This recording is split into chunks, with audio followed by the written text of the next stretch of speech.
Hello बच्चों।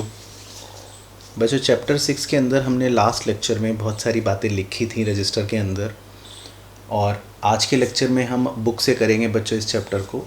तो अगर आपने नोट्स के अंदर लास्ट क्लासेस की बातें नहीं रिकॉर्ड कर रखी या नहीं लिख रखी, तो इस वीडियो को फिर आप अभी आगे मत देखना।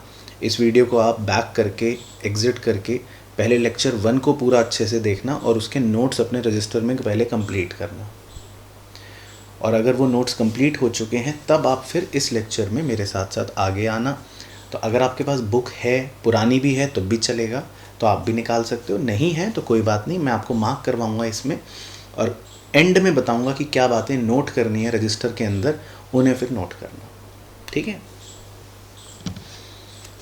तो बच्चों सबसे पहले हमने इसमें टर्म पढ़ी थी अकाउंट। जब हमने अपना लेक्चर 1 शुरू करा था तो हमने शुरू करा था टर्म अकाउंट से। मैंने बताया था कि बच्चों अकाउंट जो होता है उसके 2 पार्ट्स होते हैं। एक होता है लेफ़्ट पार्ट जिसको बोलते हैं डेबिट, एक होता है राइट पार्ट जिसको बोलते हैं क्रेडिट। और इसकी शेप यूजुअली टी फॉर्म होती है। ठीक है ना। टी इसलिए क्योंकि हम ऐसे बनाते हैं, पहले ये एक लाइन गई और फिर एक लाइन ये गई मेनली। तो शुरू में इसको हम ऐसे टी फॉर्म में बनाना स्टार्ट करते हैं तो इसको टी शेप बोल देते हैं। मतलब अगर आप फोकस करोगे, एक बड़ी लाइन ऐसे है और एक डार्क लाइन ऐसे है, तो ये क्या नज़र आ रहा है अपने को? टी। तो इसको इसीलिए टी शेप बोल देते हैं। तो ये इसकी लेफ़्ट साइड हो गई जिसको बोलते हैं डेबिट, ये इसकी राइट साइड हो गई जिसको बोलते हैं क्रेडिट। फिर हमने सीखा था डेबिट को शॉर्ट में DR से संबोधित करते हैं और क्रेडिट को शॉर्ट में CR से संबोधित करते हैं।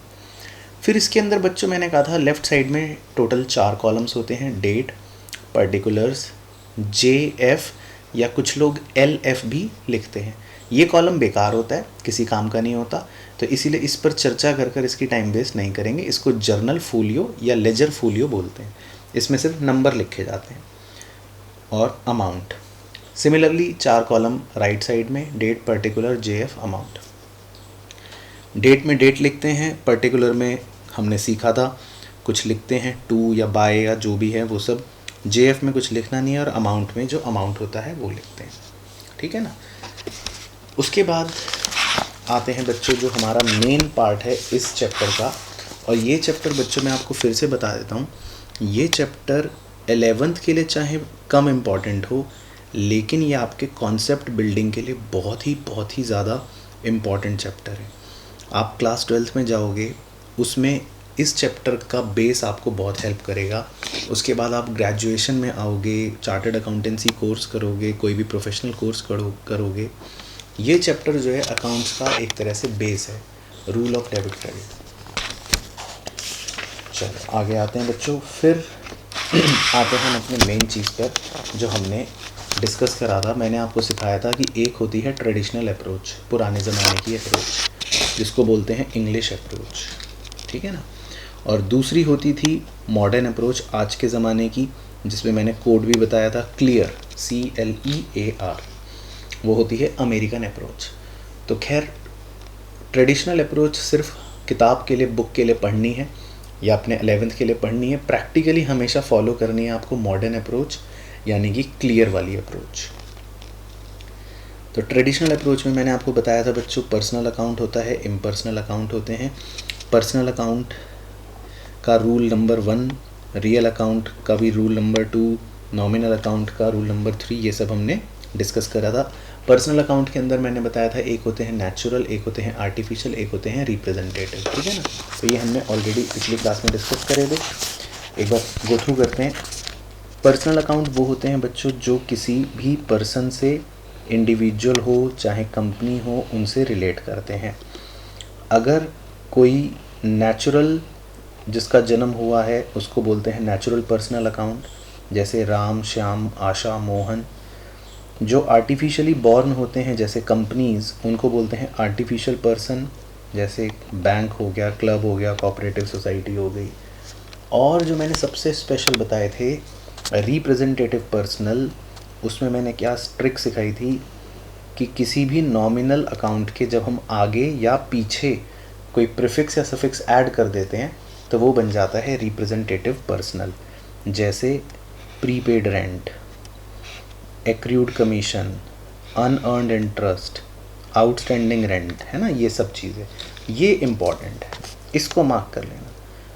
तो पर्सनल अकाउंट के 3 टाइपों में ये सबसे इम्पॉर्टेंट है। और पर्सनल अकाउंट का हमने रूल क्या लिखा था या क्या याद करना है, debit the receiver comma credit the giver, बस। तो इसका कोई मीनिंग नहीं है, ये सिर्फ आपको रटना है। सिर्फ एक पुराना नियम था कि रिसीवर को डेबिट में लिखते हैं, गिवर को क्रेडिट में लिखते हैं। तो एक नियम बन गया, debit the receiver credit the giver. ठीक है बच्चों। उसके बाद इम्पर्सनल अकाउंट के अंदर थे रियल अकाउंट्स। रियल अकाउंट्स में हमने ये डिस्कस करा था कि रियल अकाउंट के अंदर सारे ही एसेट्स आ जाते हैं, चाहे टेंजिबल हो चाहे इंटेंजिबल हो, एक्सक्लूडिंग, सिवाय मैंने 2 लिखवाए थे, डेटर्स और बैंक। तो डेटर्स और बैंक को छोड़कर जो हैं वो सारे के सारे जो होते हैं वो रियल अकाउंट होते हैं, यानी कि उसमें सारे एसेट्स आ जाते हैं, land, building, investment, plant, machine, stock, cash, goodwill, patent, trademark etcetera. और इनका नियम लिखवाया था, और इनका नियम जो होता है वो होता है debit what comes in, credit what goes out. तो इनका रूल जो हमें लर्न करना है, जो रटना है एक लाइन, वो है डेबिट जो आया, क्रेडिट जो गया, debit what comes in, credit what goes out. और तीसरी कैटेगरी हमने करी थी नॉमिनल की। नॉमिनल में मैंने कहा था सारे एक्सपेंसेस आते हैं, लॉसेस आते हैं, गेन्स आते हैं, रेवेन्यूज़ आते हैं, जिन्हें बोलते हैं नॉमिनल अकाउंट। और नॉमिनल अकाउंट का रूल जो था वो था debit all expenses and losses, credit all incomes and gains, यानी कि डेबिट करना है सारे नुकसान और सारे खर्चे, और क्रेडिट करना है सारी इनकम और सारे फ़ायदे। तो 3 रूल्स जो हैं रटने के हो गए।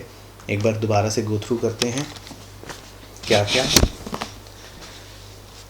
पर्सनल का रूल क्या है, पर्सनल का रूल याद रखना है, debit the receiver, credit the giver. Real का रूल याद रखना है, डेबिट व्हाट कम्स इन, जो आया वो डेबिट, और क्रेडिट व्हाट गोज़ आउट, जो गया वो क्रेडिट। और नॉमिनल का क्या रूल याद रखना है, नॉमिनल का debit all expenses and losses, मतलब खर्चे और नुकसान, credit all income and gains, यानी फ़ायदे और रेवेन्यू या इनकम। तो 3 चीज़ें, 3 उनके रूल्स वो याद कर लिए, ठीक है ना, बस। तो ट्रेडिशनल में इतनी बातें लर्न करनी है। उसके अलावा आपको सिर्फ और सिर्फ छोटे छोटे इन्होंने जो इलस्ट्रेशन दे रखे हैं कि classify the following account into personal, real and nominal, वो सॉल्व करना है। एग्ज़ाम में इसी का छोटा क्वेश्चन पूछता है। अब जैसे कैश अकाउंट, कैश एक एसेट है, ठीक है ना, तो क्योंकि ये एसेट है तो इसका मतलब ये क्या होगा, रियल। बैंक, बैंक हमने पढ़ रखा है कि ये एक कंपनी होता है या एक ये आर्टिफिशियल बॉडी होता है, तो ये क्या होगा, आर्टिफिशियल पर्सन, यानी कि पर्सनल अकाउंट। आउटस्टैंडिंग सैलरी, याद है सैलरी से पहले एक प्रीफिक्स लग गया आउटस्टैंडिंग, तो इसका मतलब ये भी है रिप्रेजेंटेटिव पर्सनल, यानी पर्सनल अकाउंट, पी बना देता हूँ। सेल्स, सेल्स मतलब हमने कुछ इनकम कमाई, पैसे कमाए, रेवेन्यू कमाई, तो ये है नॉमिनल अकाउंट। इसी तरह इंटरेस्ट से पहले लगा दिया एक्रूड, है ना, एक्रूड इंटरेस्ट, तो ये है representative personal account. Lease hold property, ये हमारा एसेट होता है, तो ये हो गया रियल अकाउंट, ठीक है। इस तरह से आप बाकी सारे आइटमों को पढ़ के अपने आंसर्स लिख सकते हैं कि क्या है, ठीक है ना। तो मैंने कहा था आपको टाइम टू टाइम बताता रहूँगा, तो अब आप वीडियो को यहाँ पर पॉज करके खुद से ज़रूर ट्राई करें कि इन सारे आइटमों को 3 तरह से क्लासीफाई करोगे आप, ठीक है ना। तो वीडियो को पॉज करना ऑनेस्टली, और ख़ुद से आप अपने रजिस्टर में इनके आंसर्स को लिख के देखना। फिर मैं आपको चेक करवाता हूँ इनके आंसर्स। इनके आंसर्स देखो बच्चों, ये दे रखे हैं आपको कि पर्सनल अकाउंट कौन कौन से थे पूरे क्वेश्चन में, ये रियल अकाउंट कौन कौन से थे? ये एसेट्स हैं क्योंकि, इसीलिए रियल। नॉमिनल अकाउंट्स कौन कौन से थे? ये नॉमिनल क्यों है? क्योंकि ये किसी में रेवेन्यू होगा, फ़ायदा होगा, या किसी में नुकसान होगा या खर्चा होगा। तो ये हैं सारे नॉमिनल्स, ये हैं सारे रियल, और ये हैं सारे पर्सनल। ठीक है ना? तो इस तरह से हम किसी भी क्वेश्चन को 3 तरह से क्लासीफाई करेंगे। इसी तरह इलस्ट्रेशन 2 भी ये कह रहा है, तो आप सेम वे पे इलस्ट्रेशन 2 में भी सॉल्व कर सकते हो। अलग अलग आइटम दे रहा है, जैसे रेंट रिसीव, हमें रेंट मिला तो फ़ायदा हो गया, इनकम हो गई तो नॉमिनल। मशीन हमने एसेट ख़रीदा तो यानी रियल। गुड्स परचेज मतलब हमने परचेज़ करी, ये खर्चा हो गया तो यानी नॉमिनल। कैपिटल इंट्रोड्यूस, कैपिटल यानी कि जो प्रोप्राइटर होता है, जो बिज़नेस शुरू करता है, तो इसका मतलब ये एक आदमी है, राम कैपिटल, मोहन कैपिटल या सोहन कैपिटल, जो भी आदमी है, तो ये क्या हो गया? पर्सनल। रेंट पेड, ये एक्सपेंस हो गया, हमारा खर्चा हो गया, तो नॉमिनल। इंटरेस्ट रिसीव्ड, हमें पैसे मिल गए, हमारा इनकम हो गई, नॉमिनल। उसके बाद बिल्डिंग सोल्ड, बिल्डिंग बेच दी हमने, तो बिल्डिंग एसेट है तो यानी रियल। डिस्काउंट अलाउड, डिस्काउंट हमने दिया यानी खर्चा हो गया तो नॉमिनल। गुड्स सोल्ड यानी हमने गुड्स बेचे, इनकम हो गई, तो ये भी नॉमिनल। ठीक है ना? तो इस तरह से हम आंसर फाइंड आउट कर सकते हैं। तो इसने हर चीज़ के दे रखा है, देखो नॉमिनल, उसके बाद रियल, उसके बाद नॉमिनल, उसके बाद पर्सनल, उसके बाद नॉमिनल, फिर नॉमिनल, फिर रियल, नॉमिनल, नॉमिनल। ठीक है ना? इस क्वेश्चन में उसने ये भी बताया कि किसको किस साइड रिकॉर्ड करना है, डेबिट साइड करना है या क्रेडिट साइड करना है, उसने ये भी बताया। ठीक है ना? तो इस पार्ट को आप फिलहाल के लिए इलस्ट्रेशन 2 में छोड़ सकते हो। अभी अपने को फोकस करना है सिर्फ क्लासिफिकेशन पे कि पहले हम क्लासीफाई कर पा रहे हैं या नहीं, डेबिट में लिखेंगे कि क्रेडिट में लिखेंगे। ये डेबिट क्रेडिट मतलब ये जो साइड्स होती हैं जो हमने शुरू में पढ़ी, मतलब देखते हैं, डेबिट मतलब लेफ्ट, क्रेडिट मतलब राइट। तो इस साइड लिखना है कि इस साइड लिखना है, वो हम थोड़ी देर में आगे डिस्कस करेंगे। चलो, उसके बाद ये है इलस्ट्रेशन 3। इलस्ट्रेशन 3 जो है इसमें दे रखा है, from the following transaction state the nature of account, मतलब यहाँ तक तो हम ऑलरेडी जानते हैं करना, and state which account will be debited and which account will be credited. वो कह रहा है बताओ कौन सा अकाउंट आप डेबिट करोगे और कौन सा अकाउंट आप क्रेडिट करोगे। तो ये पोर्शन जो है ये हम फिलहाल आगे के लिए भी छोड़ के रख रहे हैं। ठीक है ना? लेकिन हम डिस्कस कर लेते हैं, लेकिन इसकी डिटेल्ड चर्चा आगे करेंगे। अब जैसे एक ट्रांजेक्शन है, Mohan started business with cash. पहले इसकी बच्चों अकाउंटिंग इक्वेशन सोचो, मैं एक डेमो दे रहा हूँ, इसकी अकाउंटिंग इक्वेशन सोचो। Mohan started business with cash में आप क्या करते हो? कैश में प्लस करते हो, और दूसरा क्या करते हो? कैपिटल में प्लस करते हो, है ना? ऐसे करते हो। अब क्लासिफिकेशन के हिसाब से कैश जो होता है वो एक एसेट है, तो वो कैसा अकाउंट है? रियल अकाउंट है। और कैपिटल क्योंकि मोहन की है या सोहन की है इसमें, या प्रोप्राइटर किसी की भी है, तो कैपिटल क्या होता है? एक पर्सनल अकाउंट होता है। ठीक है, पहले इतना सोचा। अब रियल अकाउंट का रूल ये होता है, डेबिट व्हाट कम्स इन और क्रेडिट व्हाट गोज आउट। तो आप ये देखो, कैश आपके पास आया या गया? तो सर कैश तो आया है ना, लिखा है कैश आया, प्लस कैश यानी कि कैश आया।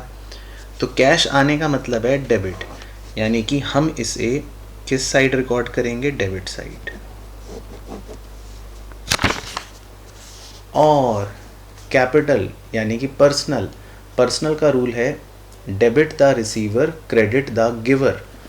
तो अब देखो, मोहन ने तो पैसे दिए, मोहन ने कैपिटल किसको दी? बिजनेस को दी, उसने पैसे दिए। मोहन कौन है? गिवर है। तो यानी कि जब कोई गिवर होता है जो पैसे देता है, तो उसको क्या करते हैं हम? पर्सनल अकाउंट के हिसाब से क्रेडिट करते हैं। तो डेबिट और क्रेडिट को पता लगाना ये हमारी थर्ड स्टेज है, यानी कि ये नेक्स्ट स्टेज है। तो पहला पड़ाव क्या है बच्चों? पहले आपको तीनों अकाउंटों के मीनिंग अच्छे से पता होना चाहिए, स्टेज 1। स्टेज 2 आपको हर अकाउंट की क्लासिफिकेशन आनी चाहिए कि कैश जो है वो रियल है, कैपिटल जो है वो पर्सनल है। फिर स्टेज 2 आपको आएगी, और फिर स्टेज 2 आने के बाद जब आप स्टेज 1 और 2 को मिलाओगे तब आपको ये पता लगेगा अल्टीमेटली कि डेबिट करना है या क्रेडिट करना है, कौन सी साइड लिखना है। तो लेफ्ट साइड लिखोगे कि राइट साइड लिखोगे, ये पता चलेगा जब आप स्टेप 1 और स्टेप 2 में पक्के हो जाओगे। ठीक है ना। तो इसीलिए पहले आपको इलस्ट्रेशन 1 इलस्ट्रेशन 2 अच्छे से करनी है, मीनिंग अच्छे से लिखने हैं। तो देखो इसी तरह इन्होंने हर ट्रांजैक्शन की कहानी आगे एक्सप्लेन कर रखी है। तो मैं आपको दिखाता हूँ, हालांकि हम आगे डिटेल में सीखेंगे, सिर्फ एक दिखा देता हूँ। देखो, Mohan started with business with cash, accounts involve, कौन कौन सा, कैश और कैपिटल। ठीक है ना। कैश के आगे देखो क्या लिखा है, रियल, हमने करा था ना डिस्कस। कैपिटल के आगे क्या लिखा है, पर्सनल, करा था ना डिस्कस।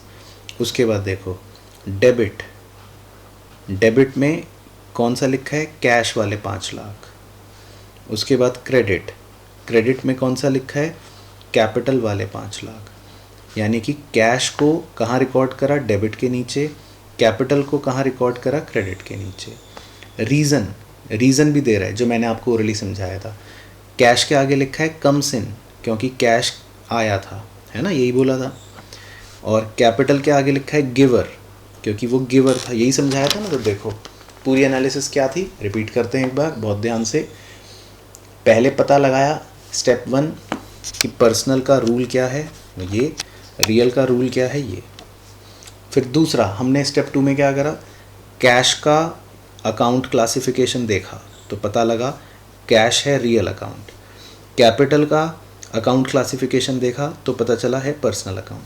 तो हम यहाँ से रियल अकाउंट में गए कि चलो देखते हैं रियल अकाउंट क्या कह रहा है। तो रियल अकाउंट कह रहा है डेबिट अगर आया तो, क्रेडिट अगर गया तो कैश तो हमारे पास आया है, मोहन बिजनेस में कैश लाया तो बिजनेस को तो कैश मिला, तो इसीलिए हमने कैश को लिखा डेबिट में। फिर हम गए पर्सनल अकाउंट में। पर्सनल अकाउंट में जब हमने रूल देखा तो वहाँ लिखा है डेबिट द रिसीवर, रिसीवर को डेबिट करेंगे, और क्रेडिट द गिवर, गिवर होगा तो क्रेडिट करेंगे। तो मोहन तो गिवर है, मोहन ने तो पैसे दिए बिजनेस को, 5 लाख रुपए दी कैपिटल, तो इसीलिए कैपिटल को क्रेडिट में लिखा हमने। तो ये 3 स्टेप प्रोसेस है इस क्वेश्चन के एनालिसिस का। ठीक है ना। तो ये आप जितना अभी समझ के करोगे उतनी अंडरस्टैंडिंग आपकी आगे और होगी। तो इन्होंने हर ट्रांजैक्शन का इसी तरह पूरा आपको ब्रेकअप दे रखा है, हर स्टेप बाय स्टेप कि कौन से अकाउंट हैं, कौन नॉमिनल है, कौन रियल है, कौन डेबिट होगा, कौन क्रेडिट होगा और क्यों होगा, क्या रीज़न है। तो ये था बच्चों पूरा एनालिसिस अपनी ट्रेडिशनल अप्रोच का। फिर हमने दूसरा सीखा था मॉडर्न अप्रोच। मॉडर्न अप्रोच मैंने कहा था कि ज़्यादा इम्पॉर्टेंट है प्रैक्टिकली, और मॉडर्न अप्रोच का कोड भी आपको सिखाया था, क्लियर, CLEAR,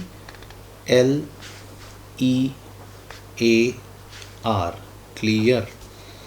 तो इसमें हम 5 तरह से क्लासिफिकेशन करते हैं टोटल। C मतलब कैपिटल, L मतलब लाइबिलिटी, E मतलब एक्सपेंस, A मतलब एसेट, R मतलब रेवेन्यू।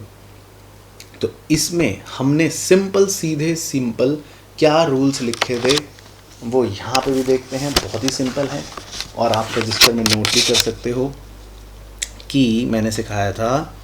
एक बार हाईलाइट कर देता हूँ चलो, कि कैपिटल, लाइबिलिटी और रेवेन्यू ये तीनों एक जैसे होते हैं। तो इन तीनों के लिए एक ही नियम लग रहा है कि अगर ये डिक्रीज़ होंगे तो आप क्या करोगे, डेबिट, और अगर ये इंक्रीज़ होंगे तो कौन सी साइड में लिखोगे, क्रेडिट। तो इनके तीनों के अकाउंट का एक ही नियम है सिंपल, कि मान लो हमने वो टी शेप अकाउंट बनाया, उस टी शेप अकाउंट में अगर ये डिक्रीज़ हो रहे होंगे तीनों के तीनों तो हम इनको डेबिट साइड लिखेंगे यानी लेफ़्ट साइड लिखेंगे, और अगर ये इंक्रीज़ हो रहे होंगे तो इन्हें क्रेडिट साइड लिखेंगे यानी राइट साइड लिखेंगे। तो एक बार मतलब दिखा दूँ शुरू में, यानी कि अगर ये पूरा अकाउंट है टी शेप अकाउंट, तो इसके तहत अगर कैपिटल, लाइबिलिटी और रेवेन्यू, ध्यान से मेरी बात सुनना, कैपिटल, लाइबिलिटी, रेवेन्यू अगर कम हो रहे हैं, डिक्रीज़ हो रहे हैं, तो इधर लिखोगे, और अगर इंक्रीज हो रहे हैं, बढ़ रहे हैं, तो इधर लिखोगे। तो ये नियम है किन तीनों का, कैपिटल, लायबिलिटी, रेवेन्यू का। डिक्रीज होंगे तो इधर, इंक्रीज होंगे तो इधर। इस बात को अच्छे से समझना है। और एसेट्स और एक्सपेंस का क्या होता है फंडा, इनका उल्टा होता है। अगर ये इंक्रीज करेंगे तो डेबिट साइड लिखना है, डिक्रीज करेंगे तो क्रेडिट साइड लिखना है, मतलब उल्टा हो गया। तो एक याद रख लो, दूसरे वाले उसके उल्टे हो गए। तो यही इन्होंने यहाँ पे छोटा सा डेमो दे के समझा रखा है। आपको वैसे ज़्यादा इसकी ज़रूरत नहीं है अगर आप समझ चुके हो तो। एसेट का रूल क्या है, इंक्रीज होगा तो डेबिट, डिक्रीज होगा तो क्रेडिट। लायबिलिटी का रूल क्या है, डिक्रीज होगा तो डेबिट, इंक्रीज होगा तो क्रेडिट। बस वही बता रखा है। कैपिटल का भी डिक्रीज होगा तो डेबिट, इंक्रीज होगा तो क्रेडिट। रेवेन्यू का भी डिक्रीज होगा तो डेबिट, इंक्रीज होगा तो क्रेडिट। तो एसेट का और एक्सपेंस का देखो एक जैसा रूल है, और इन तीनों का, लायबिलिटी, कैपिटल और रेवेन्यू का एक जैसा रूल है, ये दे रखा है, ठीक है ना। तो अब इस पे आधारित आपको 5 क्लासिफिकेशंस के हिसाब से जो क्वेश्चंस होंगे वो होंगे ये। तो एक बार इसकी चर्चा करते हैं, देखते हैं क्या हम कर पाते हैं नहीं। बिल्डिंग क्या होता है, एसेट। परचेज क्या होता है हमारा, एक्सपेंस हो गया, खर्चा हो गया। रेंट रिसीव्ड, हमें रेंट मिला तो हमारा क्या हो गया, रेवेन्यू हो गई, इनकम हो गई, आर। डेटर हमारे क्या होते हैं, एसेट्स होते हैं, ए। क्रेडिटर हमारे क्या होते हैं, लायबिलिटी होती हैं, एल। कैरेज इनवर्ड, बच्चों कैरेज का मतलब होता है सामान, इनवर्ड का मतलब है, इन मतलब अंदर आना। तो कई बार क्या होता है, हम फैक्ट्री में सामान को अंदर लाने के लिए एक ट्रक करते हैं, या कूली को बुलाते हैं, या रिक्शे वाले को बुलाते हैं, तो वो हमसे पैसे लेगा, 100 रुपये, 200 रुपये, 500 रुपये। तो कई बार सामान को अंदर लाने के लिए हमें कूली को पैसे देने पड़ते हैं, या रिक्शा वाले को पैसे देने पड़ते हैं, तो उसे कैरेज इनवर्ड बोलते हैं। तो ये बच्चों हमारा एक खर्चा होता है, ये हमारा एक एक्सपेंस होता है, ई। उसके बाद है इंटरेस्ट पेबल, मतलब मुझे इंटरेस्ट पे करना पड़ेगा बाद में, तो ये मेरे लिए बोझ हो गया, यानी कि मेरे लिए लायबिलिटी हो गई। उसके बाद एक्रूड कमीशन मतलब मुझे कमीशन मिलना चाहिए बट अभी मिला नहीं है, तो ये हमने याद है शुरू में लिख रखा है, ये क्या होते हैं, एसेट होते हैं। अभिषेक प्रोप्राइटर, मतलब ये तो मालिक है, तो मालिक मतलब कैपिटल, तो ये हो गया कैपिटल। कैश अकाउंट बच्चों क्या होता है, कैश अकाउंट एसेट होता है, ये भी हमें पता है, तो एसेट हो गया। बिल्स पेबल बच्चों हम पढ़ चुके हैं ना चैप्टर 2 में, बिल्स पेबल ये हमारे लिए क्या होता है, बोझ, लायबिलिटी। बिल्स रिसीवेबल क्या होते हैं, हमने पढ़ चुके हैं, एसेट्स। तो इस तरह से क्लासिफाई करते हैं, है ना। तो अब एक बार देखते हैं कि क्या हमने सही करा पीछे से आंसर। तो देखते हैं, देखो डेबिट, अच्छा ये तो ये बता रहा है कि डेबिट करना है कि क्रेडिट करना है, ओके। तो पहले तो क्लासिफिकेशन कर ली, स्टेप 1। अब वो ये कह रहा है on which side will the increase in the following accounts be recorded. अब वो पूछ रहा है अगर ये इंक्रीज करेंगे तो आप किस साइड रिकॉर्ड करोगे, ठीक है ना। तो ध्यान से बच्चों देखना है बिल्कुल। एसेट्स, नंबर 1 है एसेट। तो एसेट का रूल क्या है, अगर ये इंक्रीज करेंगे तो कौन सी साइड लिखना है आपको, डेबिट। तो 1 का आंसर हो गया डेबिट। सेकंड था परचेज, एक्सपेंस। तो एक्सपेंस जो है इनका भी रूल क्या होता है, अगर ये इंक्रीज करेंगे तो डेबिट, तो एक्सपेंस भी डेबिट। तो इसका मतलब समझो कि जितने भी एसेट और एक्सपेंस होंगे वो इंक्रीज होने पर क्या होंगे, डेबिट। और जितनी भी लायबिलिटी, कैपिटल और रेवेन्यू होंगे वो इंक्रीज होने पर क्या होंगे, क्रेडिट। उन तीनों का एक जैसा रूल होता है ना। तो अब ध्यान से देखना मेरे स्टेप्स कितना सिंपल बन गया। रेवेन्यू है यानी ये, तो इसका आंसर होगा क्रेडिट। एसेट तो इसका आंसर होगा डेबिट। लायबिलिटी तो इसका आंसर होगा क्रेडिट। एक्सपेंस तो इसका आंसर होगा डेबिट। इंटरेस्ट पेबल लायबिलिटी तो इसका आंसर होगा क्रेडिट। एसेट तो आंसर डेबिट, कैपिटल तो आंसर क्रेडिट, एसेट तो आंसर डेबिट, लाइबिलिटी तो आंसर क्रेडिट, एसेट तो आंसर डेबिट। तो इसमें 2 स्टेप प्रोसेस कंप्लीट हो गया। पहले हमने क्लासिफिकेशन कर ली, क्लासिफिकेशन के रूल्स के हिसाब से डेबिट लिखना है इन दोनों के लिए, क्रेडिट लिखना है उन तीनों के लिए। तो देखो इसमें ये आपको दे रखे हैं आंसर में, है ना। एसेट है तो डेबिट, एक्सपेंस है तो डेबिट, लेकिन रेवेन्यू है या लाइबिलिटी है या कैपिटल है तो इन तीनों के लिए क्रेडिट, बाकी एसेट और एक्सपेंस के लिए डेबिट, बस। तो ये है बच्चों रूल। अब एनालिसिस वाले इलस्ट्रेशन जो है वो इलस्ट्रेशन 5, 6 ये सिर्फ आपके अपने सेल्फ एनालिसिस के लिए हैं। तो ये मैं डिस्प्ले कर रहा हूँ, तो ये आप उसी जो पहले हमने डिस्कशन करा था उसी डिस्कशन के आधार पर आप इनको गो थ्रू कर सकते हो। जैसे इसमें एक ट्रांजैक्शन लिखी है ना, Dinesh started business with cash, तो उसमें देखो वही कैश कैपिटल, कैश क्या हुआ एसेट, कैपिटल क्या हुई एसेट कैपिटल। एसेट इंक्रीज हुआ तो क्या करेंगे डेबिट, यही रूल है। कैपिटल इंक्रीज हुआ तो क्या करेंगे क्रेडिट, यही रूल है। तो इसमें इन्होंने मॉडर्न रूल्स को ब्रीफली एक एक ट्रांजैक्शन करके इस तरह से एक्सप्लेन दे रखा है, ठीक है ना। तो आप इसको गो थ्रू कर सकते हो step by step her transaction को पढ़ के कि क्या आपको एक एक ट्रांजैक्शन का माइन्यूटली इफेक्ट समझ आ रहा है। ये एग्ज़ाम का क्वेश्चन नहीं है, एग्ज़ाम में तो ये क्वेश्चन आएगा, एग्ज़ाम के लिए बच्चों आएगा ये क्वेश्चन, लेकिन अपने एनालिसिस के लिए आप इस क्वेश्चन को इलस्ट्रेशन को देखेंगे और इलस्ट्रेशन 6 यानी कि इस इलस्ट्रेशन को देखेंगे, ठीक है ना। इसकी ट्रांजैक्शन में डिस्प्ले कर रहा हूँ, इसका नीचे सॉल्यूशन डिस्प्ले कर रहा हूँ, तो कृपया करके इसको आप ज़रूर देखेंगे। बाकी इस वीडियो के अंत के लिए कुछ क्वेश्चन दे रहा हूँ आपको, मतलब डिस्प्ले कर रहा हूँ जो आप करेंगे।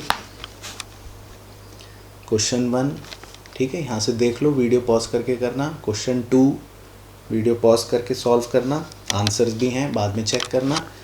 और question number 3, question number 4, question number 5 और क्वेश्चन नंबर 6। तो ये हैं एग्ज़ाम के क्वेश्चंस। इन सब क्वेश्चंस को बच्चों आपको रजिस्टर के अंदर करना है और ये बिल्कुल मत सोचना कि हम करेंगे नहीं। तो रजिस्टर के अंदर इन सारे क्वेश्चंस को करना है। तो होमवर्क के क्वेश्चन हो गए 1 से लेके 6 तक, जिसमें आपको सिर्फ क्लासिफिकेशन करनी है, ठीक है ना। बाकी क्वेश्चन नंबर 7 से वो मैं आपको नेक्स्ट वीडियो में करवाऊंगा। क्वेश्चन नंबर 7 से लेके बाद के क्वेश्चंस वो हम नेक्स्ट वीडियो में डिस्कस करेंगे। तो इस वीडियो में बच्चों बस हमें यही पार्ट डिस्कस करना था।